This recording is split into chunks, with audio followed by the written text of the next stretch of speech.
just like mine. So, All right, yeah. we'll go ahead and get started. As it'll be 5 degrees warmer by the time we're done. So a few folks shorter today, but I suspect the heat has a lot to do with it. So if you're watching online in the comfort of your home, air conditioned or not. yes, welcome. Why don't we start with a word of prayer?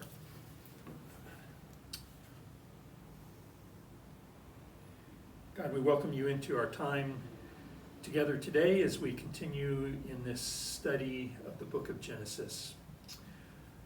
Guide our conversations, lead our thoughts, open our hearts and minds to the word that you have for each one of us.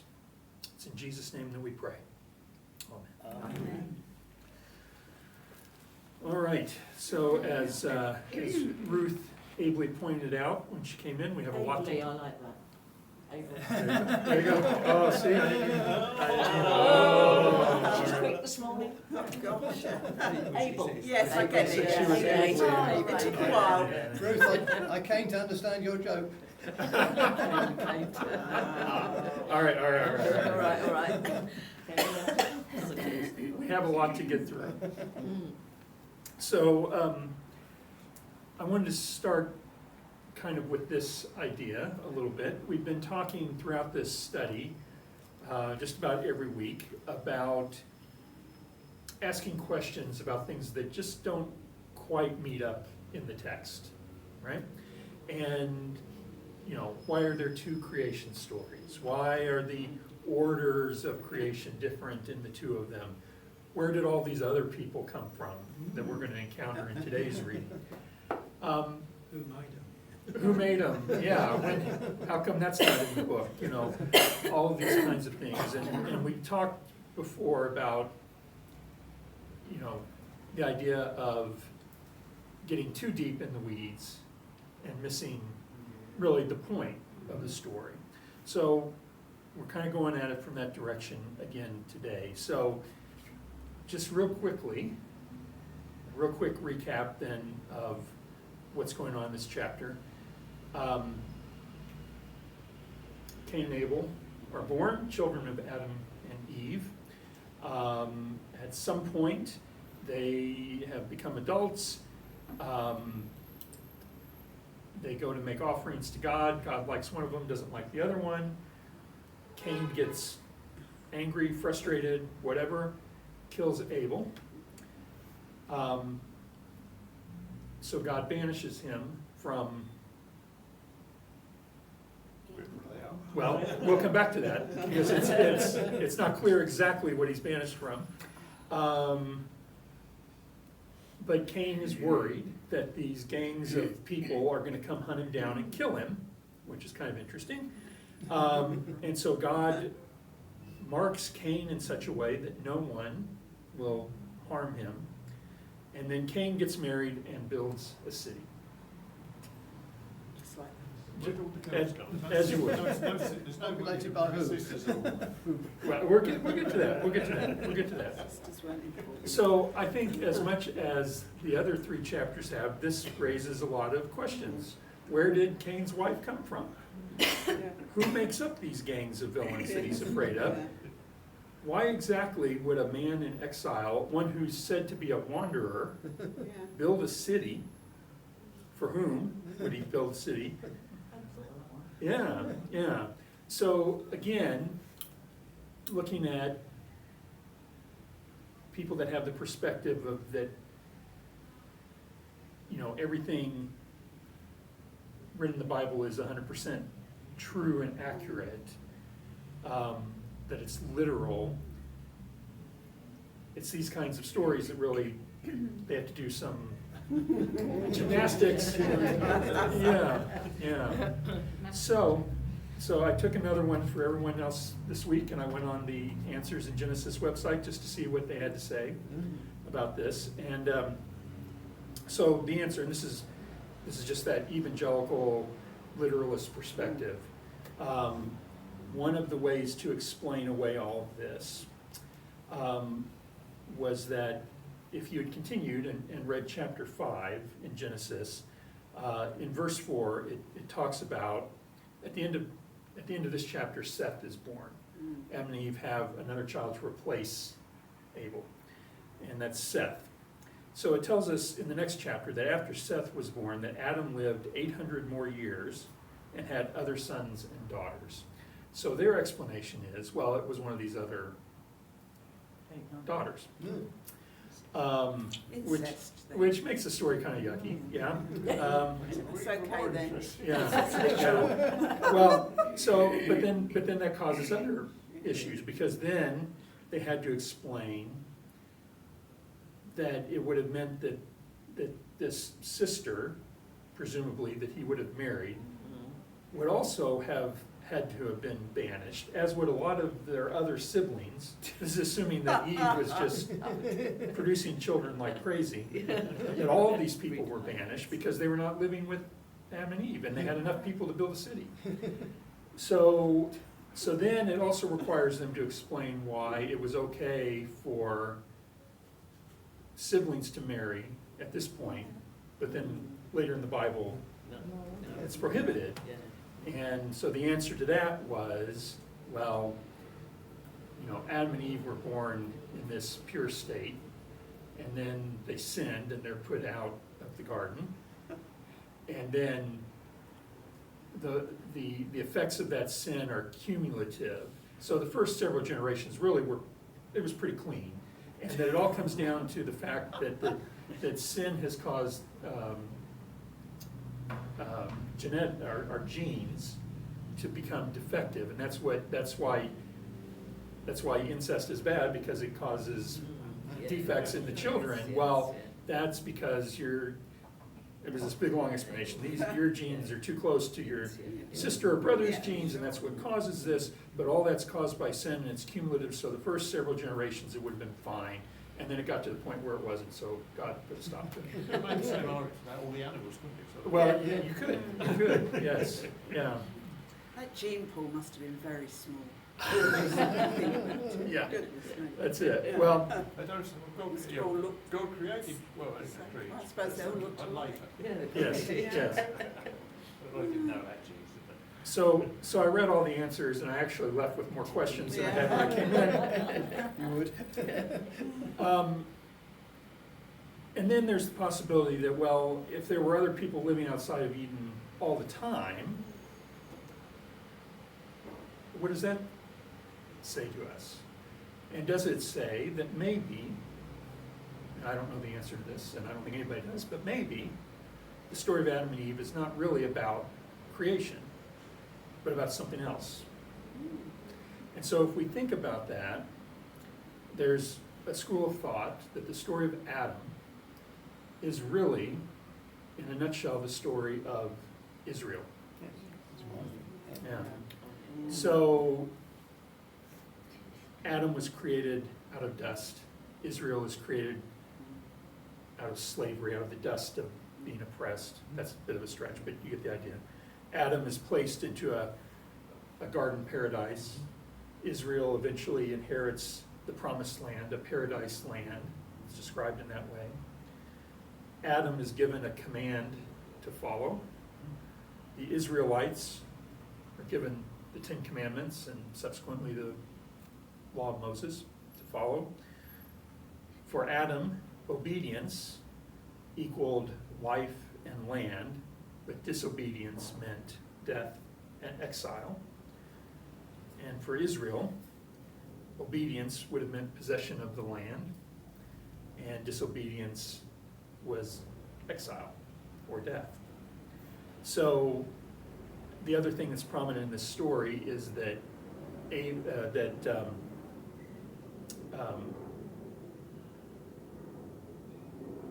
Abel is the younger son, and in the stories of the Old Testament going forward, it's often the younger son who is the virtuous one, or is the hero. You think of Jacob and Esau, you think of Joseph being the youngest son, you think of David being the youngest son. So there's this kind of thread through so many of those stories where the younger or youngest son really is the the golden child, as it Yes, were. yeah. So there's echoes between those stories. So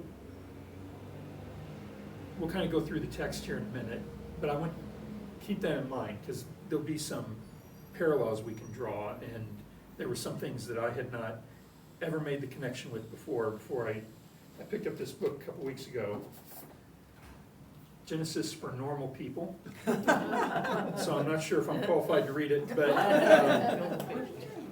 it has it had some interesting things in it. So that's where some of this is.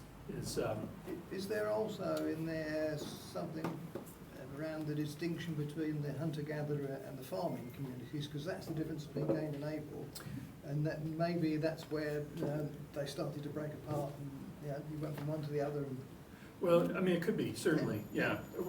Hold that thought, because we'll talk about that when we get there, because there are. Jump in again. Yeah, no, well, because there are questions about why Yeah. what happens. So, but if we think in terms of that connection between the story of Adam and then the story of Israel, well, it kind of helps answer some of those questions we've had by just kind of putting them aside. They don't become necessary components of the story. They're just parts of it. I'd heard a minister one time talk about different types of faith, and he talked about brick wall faith, and he talked about trampoline faith. And his argument was that if you have a trampoline, it's supported by all these different springs, right? And so if those represent different pieces of doctrine or belief, you can take one out and kind of look at it and think about it, and it doesn't affect, if you take too many of them out, obviously then it affects trampoline, but one at a time. Whereas if you have this brick wall faith where everything has to be exactly correct, you take one out and the whole thing crumbles. And so that's when you have a more literalist view of these things, it's why it really forces you to do all of this extra work to make things line up, because you can't, in that way of thinking, you can't afford to say, well, maybe there were other people. And, in the end, does it matter to any of us today if there were other people or not? But the early Christians had ideas about this, or the Gentile recruits. Yeah. Well, I mean, it comes up and it's viewed differently throughout history in how people understood it and viewed it. Because they weren't brought up with the Old Testament at all, the Greek. The Gentiles were not, yeah. They might have heard about it. Well, they had their own stories. Yeah. Yeah.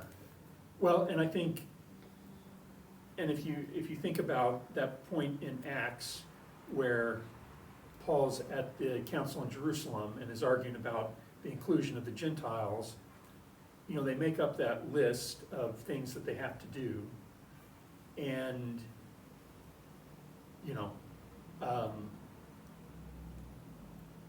believing in the story of creation is not, those types of things are not among them. It has to do more with how they practice their faith and how they treat other people and are part of the community.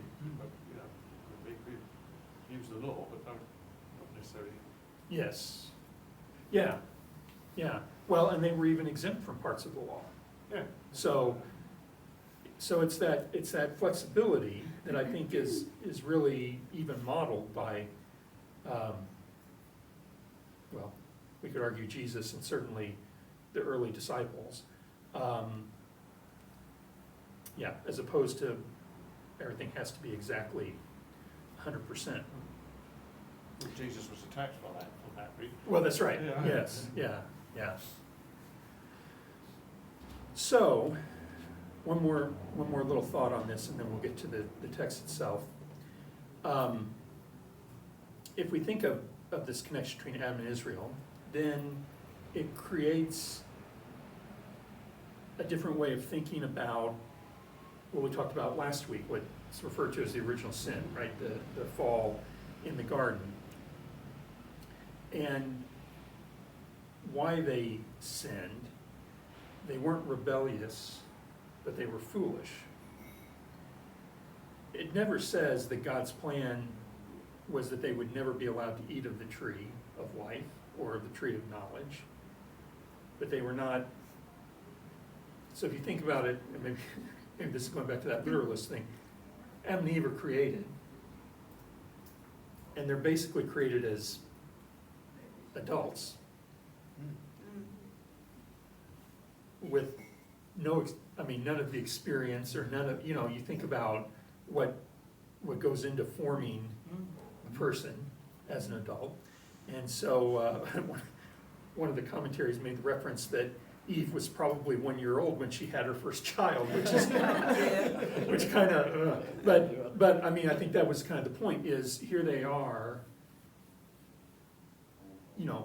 they weren't suddenly like, oh, well, if I do that, I'll be as smart as God, because they probably weren't even thinking in that way, but they were foolish. And if you think about the Israelites, it's the same thing. A lot of their sins were the result of foolishness rather than outright rejection or rebellion of God. So, the commentary suggests, and this is where I really had never made the connection before, but it's interesting. In the book of Proverbs was attributed to Solomon, so it would have been a little bit later, or a little bit more recent, but the first 9 chapters of Proverbs are all about wisdom. The whole book's about wisdom, but specifically about Lady Wisdom and all these things. It starts on page 635.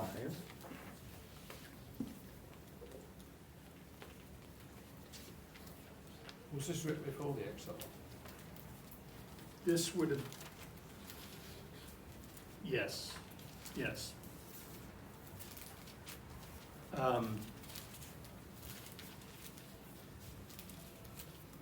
So it starts just with an overview of the importance of wisdom.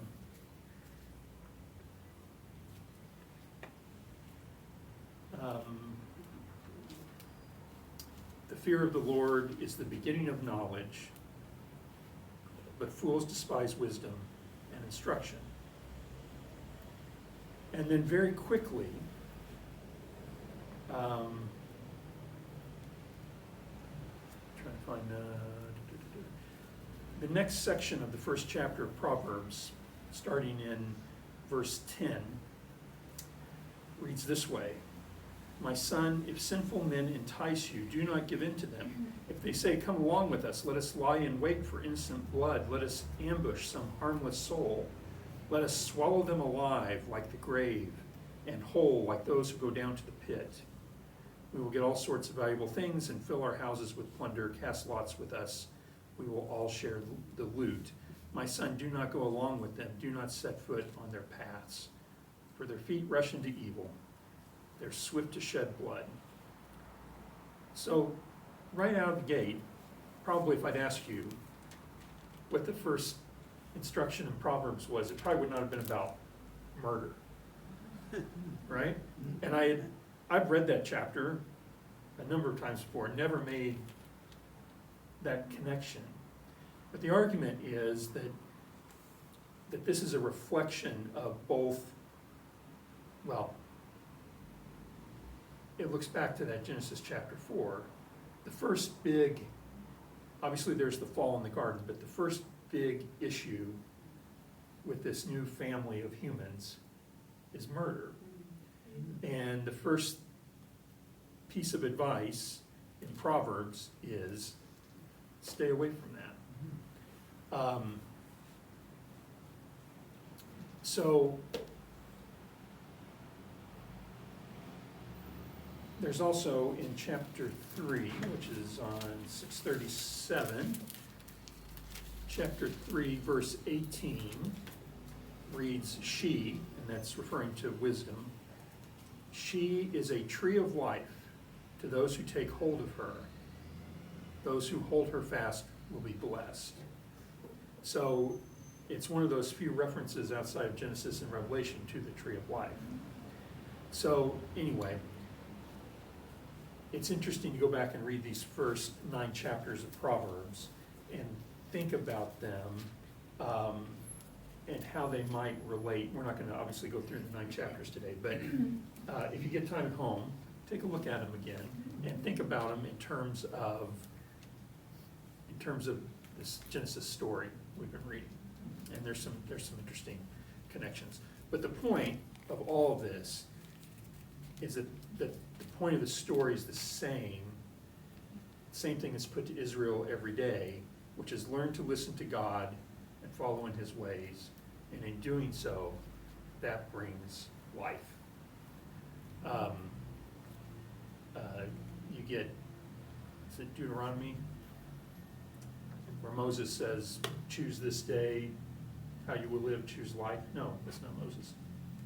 It's like a call to worship in a synagogue, isn't it? Yeah, I mean, it's a fundamental. Yes, yeah. So it's that idea that this story is just a continued call to hear, you have the choice, life and death. Choose life and you will live. So all that's wrapped up in there. So let's look at the text in particular. And it starts very early on with, it starts, Cain and Abel are born, and then fast forwards, assuming a number of years, Abel kept flocks and Cain worked the soil. And they come to offer offerings to God, and God rejects Cain's offering, but likes Abel's. So say a little more, Mick, about what you said earlier. Well, I think it's a distinction between the hunter-gatherer and the farmer. Okay. Because obviously originally everyone was hunter-gatherer. And Okay. this is probably where Sorry, farming is. everyone's either a hunter or a gatherer. No, Hunter-gatherers. both. Hunter-gatherer is This one. is a distinction. It's a way of actually describing primitive cultures where you were just hunting animals or picking the berries or, No, they were, as opposed they to were farming. gathering. No. They were only gathering, they weren't hunting. Hunters are different. You can't be, they weren't both. Yeah. No, it's hunter-gatherer with a hyphen, isn't it? Yeah, Yeah. yeah. Yeah. Well, it should be a thingy.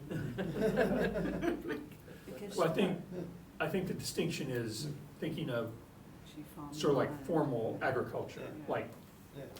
Farming that the they land. were either actually, a hunter yeah. or a You can gatherer. go out and kill your antelope and then pick some fruit to have a sauce with They it. were hunter-gatherers. The women used to mostly gathering. Well, let's take a look though at,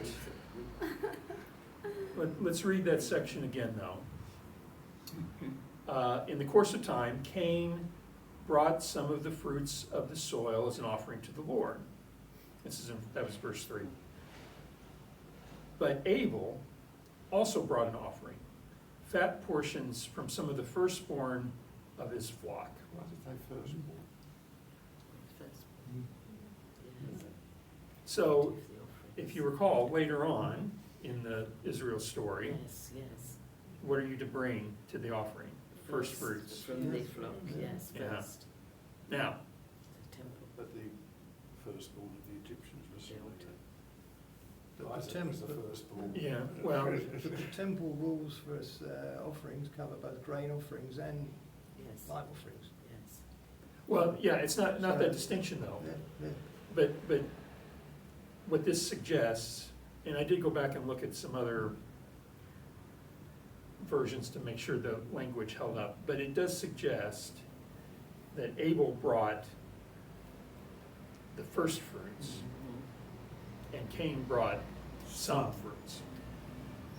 So it wasn't perhaps the first or the best Right. that So Cain it's the brought, quality, he not- just picked some up and brought An them. afterthought. Oh, right, okay. So Yeah. not- Now, No, it says some How often, do we but know the Lord some is rejected used in them? both. But he's talking about first, but it doesn't say first fruit, it doesn't say first fruits. Portions from some. Yeah. But it's not the first I fruits, see, yeah. not the first Yeah. harvest. Yeah, I mean, it's- There have been several harvests in that. Yeah, likely. Yeah. And I mean, it's, in some ways, it's nitpicking on one word, but that would make it consistent with the law that would come later. Now, what's interesting is nowhere in what we've read so far has said anything about instructions about making offerings or sacrifices to God. So, on this, I mean, it certainly seems kind of unfair to Cain, you know. Yeah. We don't know anything about his, And there was not told to Motive. go and hunt something and. yeah. Yeah. How did he know it was rejected?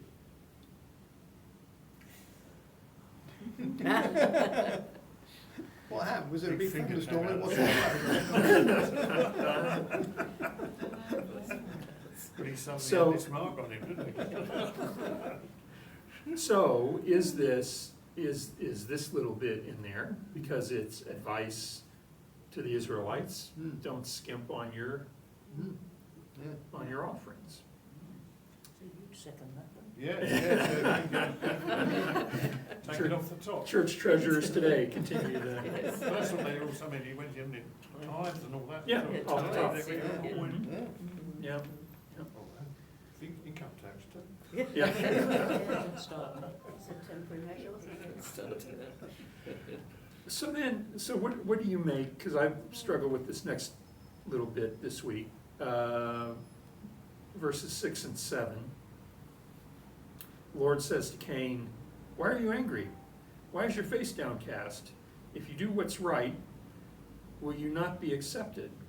But if you do not do what's right, sin is crouching at your door. It desires to have you, but you must rule over it." What do we think?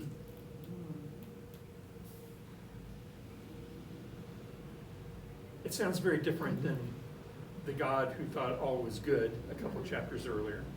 But I think everybody has got the potential to do evil. Yeah, And it's only your conscience or your upbringing or whatever that stops you doing it. yeah, okay, So okay. everybody can do it. That's the So wrong with in the next saying. verse, he's not taking God's advice. Yeah. But isn't that a long-winded way of saying resist temptation? But, Yeah, yeah, oh, thinking the fruit was all about that. yeah, yeah. It's just it's a curious way to make that advice, I would say. Just sounds a little odd. So then Cain lures Abel out into the field and kills him.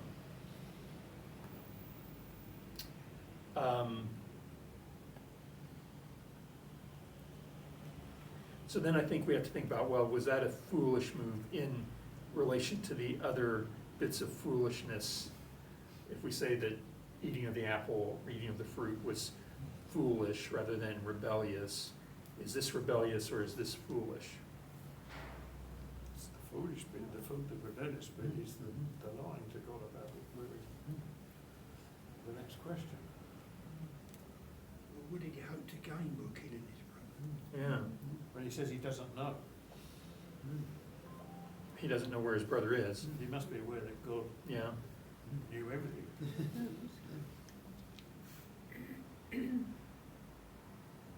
when God says, if you do what is right, will you not be accepted? And so Cain goes out right away and kills his brother.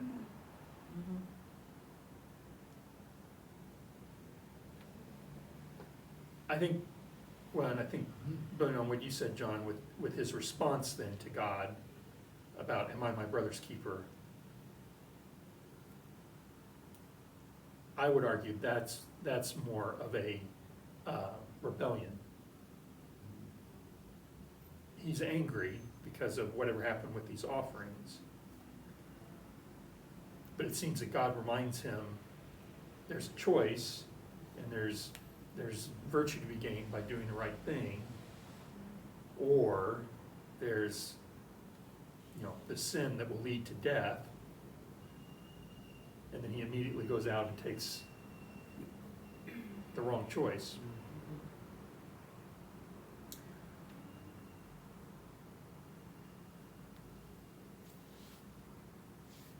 So again, just refers back to Proverbs, where it moves quickly into the prohibition against murder.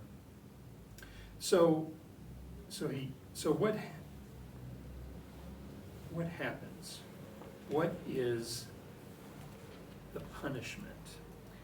God says in verse 11, "Now you are under a curse and driven from the ground, which opened its mouth to receive your brother's blood from your hand. When you work the ground, it will no longer yield its crops for you. You will be a restless wanderer on the earth."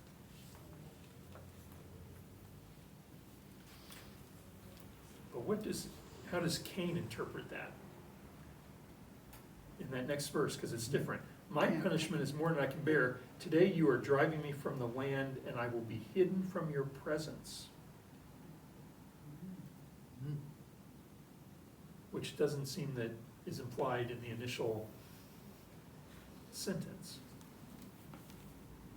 "I'll be a restless wanderer on the earth, and whoever finds me will kill me." It's a bit like the Jews, isn't it? Because they are wandering and Wandering. everybody gets on, That's you know, fine, yeah. persecutes them, doesn't it? Yeah. Forever. Yeah, okay. Jonah tries to get away from Would it? Yeah. what he's told, but Yeah, he still hasn't got it, that God knows, no matter where he goes, God's there. He hasn't really cottoned on to that. yeah. His mum and dad never taught him that. But as Pam says, it's beginning to be similar to the Jews. There's some echoes of The that, wandering yeah. people, and that Yeah. comes back to what we were saying about Adam being the Yeah. next father of the Jewish people. So whoever finds me will kill me. So I mean, that would Yeah. work with that Persecuted sense of forever. persecution. Yeah. Yeah. But then the Lord says to him, "Not so, anyone who kills Cain will suffer vengeance 7 times over." Then the Lord put a mark on Cain so that no one who found him would kill him. So Cain went out from the Lord's presence. So, I mean, he went out from the Lord's presence. So it seems to suggest he's somehow out Outcast. beyond and lived in the land of Nod, east of Eden. The land of Nod, I'm reading up, means the land of the wanderers or something like that. So that's- Well, Nod does mean wandering, Yeah. yes, yeah. Yeah. Yeah. So there's a mark on him. Do we know what the mark is? No. He And says, would the people "Don't kill." The I don't people know. he meets, would they know? Well, that's it, yes, yeah, Could it be yeah. like Yeah. a birthmark or something like that, Yeah. perhaps? Well, it sounds very much like sort of the Nordic myths, where you've got a cloak of invincibility or killing Yes, or something that's like right, that. yeah. Yeah. Come near me and your sword will drop from your hand.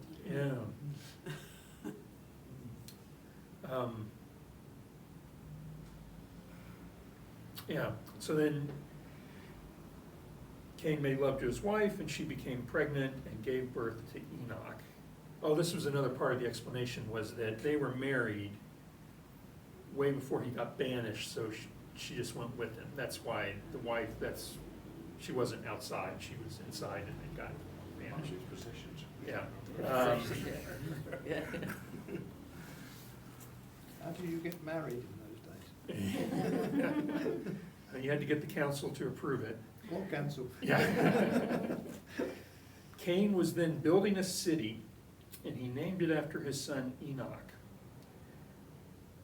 To Enoch was born Irad, and Irad was the father of Mehujael, and Mehujael was the father of Methuselah. Methuselah was the father of Lamech. So it starts moving really quickly at this point. Lamech married two women, one named Ada and the other named Zillah. Ada gave birth to Jabal.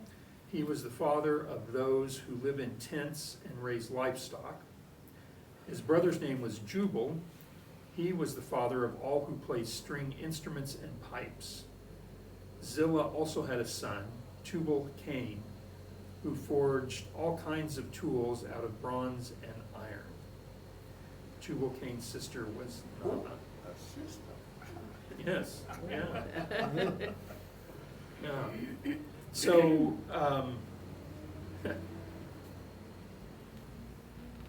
so very quickly goes to, he has a son, he builds a city.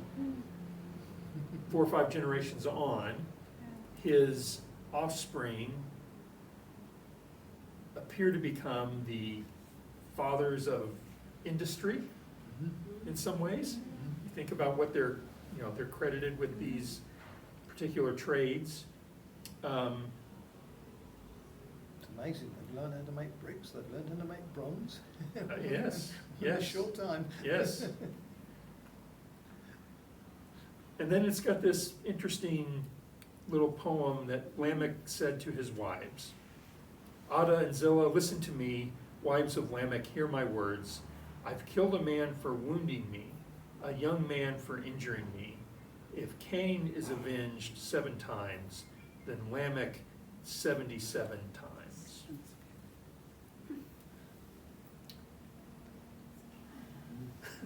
Quite get why that's sort of thrown in there. Well, Lamech certainly comes across as being rather arrogant about that, and the assumption that, well, my forefather Cain, he got away with it, so I'm also God's going to protect me, 70 times as often. And then that's the end of the Lamech story. We shall never know. But it kind of adds to the theme that the descendants of Cain are, well, kind of messed up. I mean, if this is kind of, so you have Lamech, who becomes the first recorded polygamist, which, fair enough, was not, a taboo at that time, but when you compare sort of Cain's family tree that we're given here at the end of chapter 4, and you think about Adam and Eve and their family tree, because then it immediately flips back to them, that they have Seth, who essentially was replacing Abel. So the idea is that throughout however much time this has been, and there's multiple generations after Cain, that Adam and Eve had Cain and Abel right off the bat, and then now, generations later, are back to have Seth to replace Cain, and then they had a bunch of others. Yeah, yes, yes, yeah. And I think the difference is, in that last verse of the chapter, it talks about Seth. Seth also had a son, and he named him Enosh. At that time, people began to call on the name of the Lord. So, Cain's descendants, well, in Lamech, sort of become these, arrogant and deceitful kinds of people. He feels he has license to do whatever he wants to do because he's, part of this family chain, which the argument will be everybody is part of the same family, so that's kind of different. But and then the fact that these children who are each in charge of not in charge of, who are credited with sort of creating these areas of industry.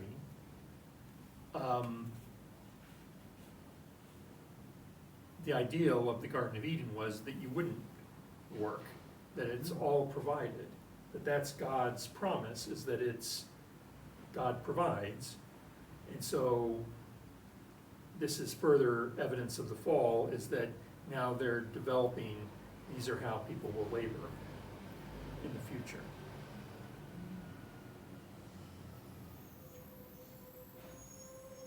Now, as I said, if you read on into chapter 5, you find out that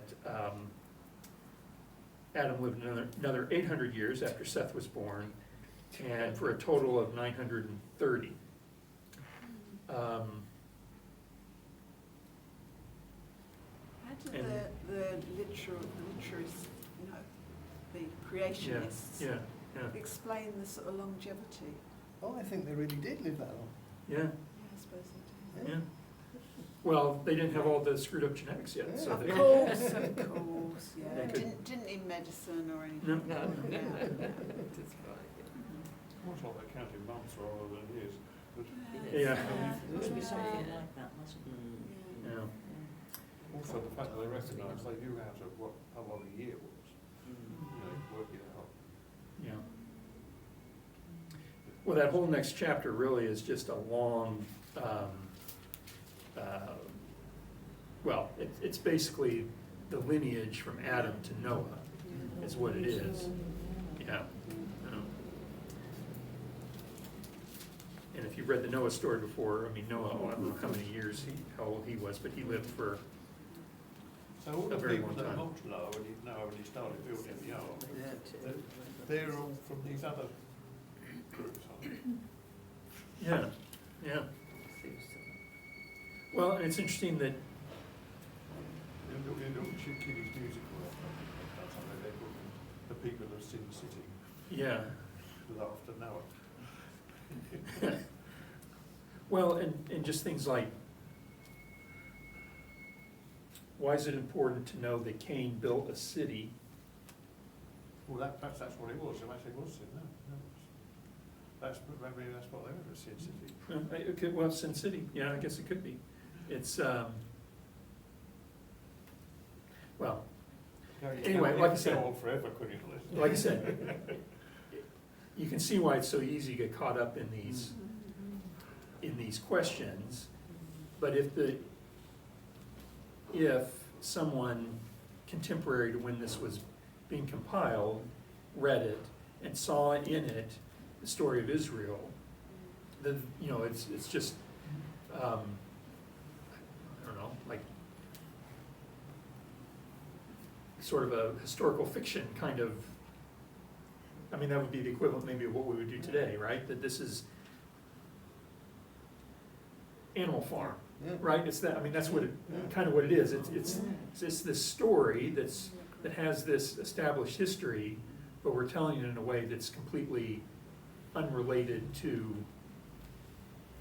the actual Well, story. a lot of it can be applied to the time after this was written. Well, yes, yeah, absolutely, yeah. In some ways, it's like a giant parable, isn't it? Yeah, with some prophecy mixed in. It's just it's an interesting, yeah. And do Reform Jews see it in that way? Well, I think That's I think why they- Reform, they yeah, I mean, dispersed around the world, and even the Holocaust. well, I mean, I think Well, that's part of the persecution, isn't it? yeah. I mean, I think there's such a tradition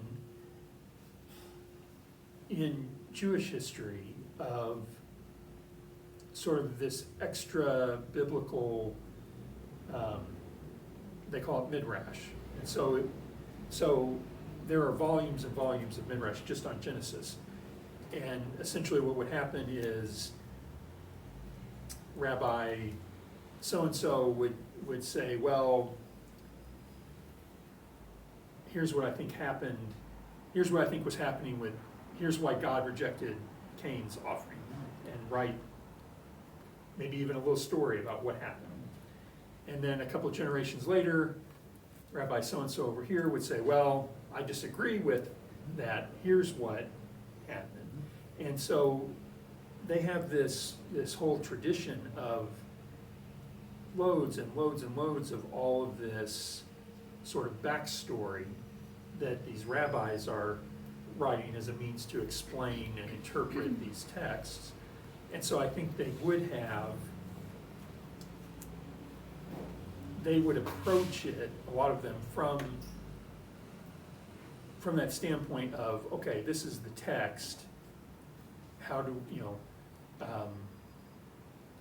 trying to think the quote, I don't think it was Rabbi Heschel, it was an earlier rabbi, but his definition of midrash is that you take a text and you turn it and you turn it and you turn it again, and that helps reveal what's intended by the text. So I think they would have had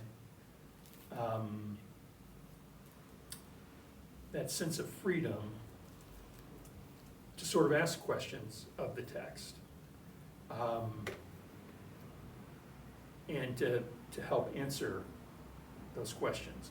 I did not have time to go read volumes of Midrash, but I suspect there are all kinds of explanations for where these people came from and where the wife came from and why was he building a city, and all these sorts of things. It's, to give you an example, of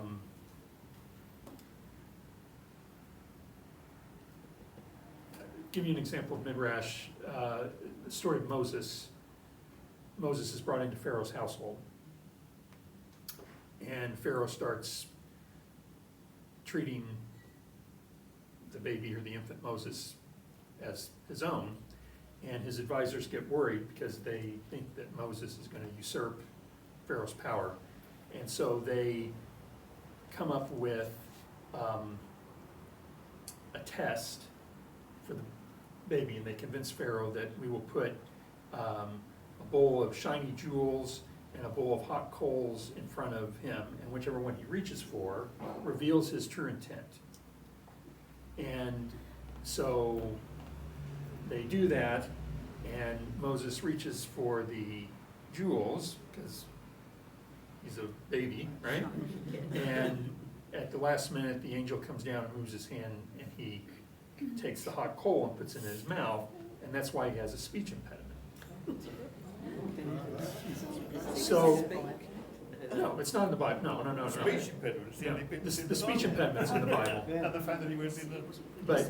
But so that's kind of what would come out of that tradition. That would be, I mean, it's hard for us because we don't have something similar. But that's. It's a bit different to a Bible commentary we would read today. Well, it is, yes, yeah, very much so. Like the vision of Isaiah, hot coal in his mouth. Well, yeah, well, and maybe that prompted, because they try to draw connections between the But texts. we have, relative recent history, this tradition of saints and martyrs and Yeah, miracles, and yeah, St. Francis did this, and even people we know who are actual real Yes, people. yes. What they did. yes. Well, you think It's about, been built on St. Francis did martyr without a real thing, well, you think about like the early, like the Book of Martyrs and things like that. They're telling all these stories. Yeah. Yeah, it's similar, I would say. But for whatever reason, well, probably because of the prohibition at the end of Revelation about the curse that's put on anyone who changes anything in this book. I don't know, is that, if I can find that real quick. Yeah. It is, help if the end was right at the end. There we go. I warn everyone who hears the words of the prophecy of this scroll. If anyone adds anything to them, God will add to that person the plagues described in this scroll. And if anyone takes words away from the scroll of prophecy, God will take away from that person any share in the tree of life and in the holy city which are described in this scroll. So that might put you off, having read that, to mess around with it too much. I don't know. I mean, it's so long ago, it's hard to know what the impetus behind all those were. So what else? We got a couple more minutes. What other thoughts or questions pop up? Or has this been helpful to think about it this way at all? Very interesting. Well, the procedure things you've known since childhood, but you've had the edited picture version sort of thing. Well, yes, yeah, it's different in the, It prompted me to look up Noah, but not the main story, the bit after he gets drunk, yes, and what happens. Actually, I'll speak to you after. If you go and think Wikipedia, he does the go to the Midrash. okay, yeah, Excerpts about it. yeah, But Noah's curse. yes. It's not God's curse. Noah's curse, yes.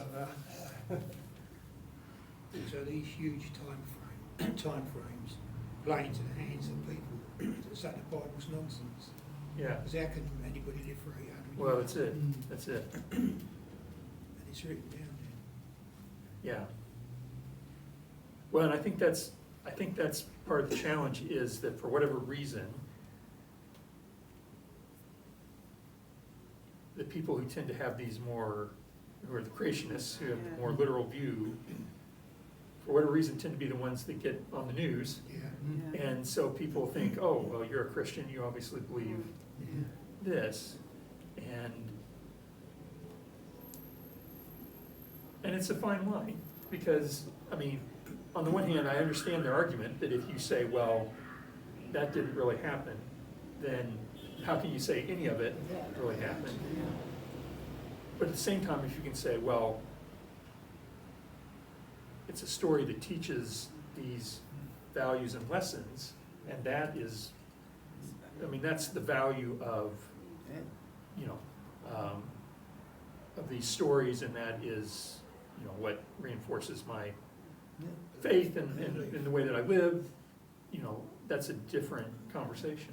So do the strict Jewish sects, the ones that always wear their hair down and cover hats and all that sort of thing, do they believe all of this is literal? It's a good question. I would have to look at that. I would imagine, because I would think the Midrash would be part of their heritage as well. Because like the more evangelical strains of Christianity, I think some of those more conservative, and it's difficult in Judaism because conservative Jews are progressive. And so the way they name their denominations is a little confusing, but like a I don't want to say practicing Jew because that's not fair either. I know what you're saying though, like a Hasidic Jew. Yeah. Those sort of movements tend to be more recent. Well, they dress in 19th century clothing. Yes, yeah. So they might be reactionary to a more liberal perspective on things, which, I mean, I think is what, like a conservative evangelical Christian perspective compared to what I would say I would profess to, it's in response to that, because they don't have the historical heritage that, I mean, we come, ours is not pure either, but I mean, we come from that Reformed tradition, and then they're sort of added on to that. Does that make sense? In a way? Does the Roman Catholic Church believe it all literally? Does it mean, if you take the Pope, does he think it's all literal and Adam was the first man? And My guess would be the current Pope would not, but it probably depends on the Pope. Yeah. Well, ones who condemn Galileo and all those sort of, Well, it's not mentioned here, but it's changed since then, but it took them a few centuries to. Yeah, 400 years or so. Yeah. not necessarily religiously based, there are still an awful lot of people who think the earth is flat. Well, that's My right. Facebook page gets Well, bombarded with it. They were talking about some, solar centricity, but it's that's interesting. Well, let me ask this real quick before we wrap up then. This obviously concludes this group of sessions. In the fall, do we want to take up again in Genesis and go for a bit more? I think it would be interesting. Yes. Continuation. Yes. I'm up for that. It seems even more complicated. Why not? Well, It's not the bit, it's not the bit we all know, it's all the rest of it. Yeah. well, that's it. I have to take a look at it. The ark. I have to take a look at it and see, I mean, we may be able to, the trick is, you could do Noah's story in probably 4 or 5 weeks. Yeah. You could do it in 1 week and just, Yeah. you know, Yeah. buzz by. I mean, even in the kiddie version, Noah's given suddenly you get about domestication of animals, he's allowed to keep some. Yeah, yeah, Well, what were they doing before? It mentions livestock in what we've just been doing yeah, here. yeah. But don't All right. forget the dinosaurs were killed in the flood. Mhm. That's Oh, what yeah. my evangelical friends told me. Not just- No, not just the no, children. the answer was it was climate change after the flood that Oh, wiped them out. They were on the ark. she told them they were killed in the flood. Oh. Her children. You don't She- need to worry about dinosaurs because they were killed in the And flood. Ben was carrying his 50 facts about dinosaurs. How did they, I mean, How did- it must have known that No, you don't need to know. about metamorphosis. How did their right? fossils So get to they be thousands of feet up in changed mountains? into a golf or whatever. You would think, yeah. Climate change. I mean, these were things that, even if you didn't have any tools or. Yeah, You'd have to observe it. Yeah. To know. yeah. Well, we'll bring that up in the autumn. You're learning, Yeah. You should open Oh, that. Autumn. More questions? I'll get there. You're getting I'll get there. there. You're getting there. The music I picked for today is, it's not about Cain and Abel. There's not a lot of music about Cain and Abel. It's simply it's called Leaning In. It's basically an intercessory prayer. It's written and sung by Christopher Grundy, who's a United Church of Christ minister and teaches music and worship at our seminary in St. Louis. So this is Leaning In. I just leave it as sort of a blessing on us as we take a break in our studies.